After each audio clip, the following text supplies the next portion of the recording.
Here with reaction is Congressman Jim Jordan, and the author of the upcoming book, a sequel to his #1 bestseller, Witch Hunt, the story of the greatest mass delusion in American political history. Fox News legal analyst Greg Jarrett. You know, the president's right here, but I only see one way in preventing that. And we've had issues with the CIA in the past, and the Church Committee, et cetera. And I guess I ask you this: how do we possibly prevent it, Jim Jordan, if in fact the people that were involved in all of this, based on the reporting of John Solomon, are not held accountable?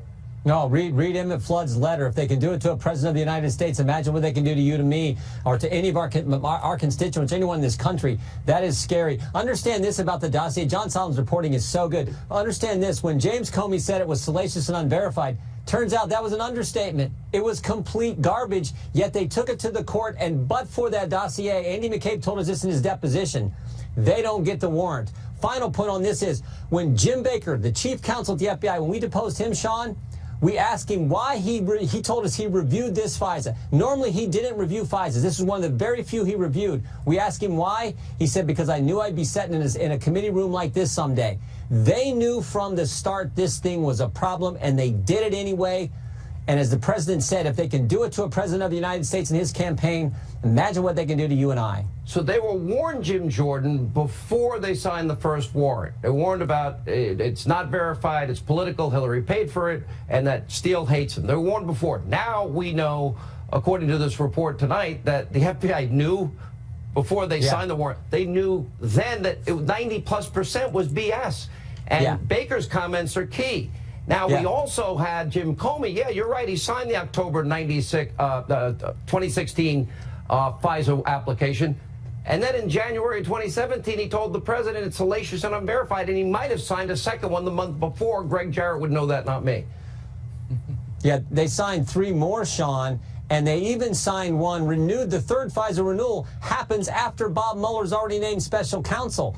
So they did it. They surveilled an American citizen for the better part of a year on something that was complete bogus.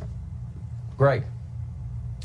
Yeah, Congressman Jordan is absolutely correct. And all those people who signed off on it, from Rod Rosenstein to Andrew McCabe, Sally Yates, and James Comey, they were lying to a court, and that's a felony. It's a crime. In fact, it's 5 other felonies as well. And it will not be enough for people like James Comey to say, oh, gee, yeah, I put my name on that, but I was trusting in the work of others. That is not a defense to defrauding the court, because he affixes his name for a reason. He is swearing under oath that the information he is providing is authentic, it is true, and it is verified. So Comey and the other people I mentioned are in a world of trouble. I guarantee you that Horowitz, the Inspector General, has the goods on them. Now, Jim Jordan, 1 week from tonight, we've already booked you to be on this program as a guest. You will be here, hopefully, 1 week from tonight, if Mueller testifies.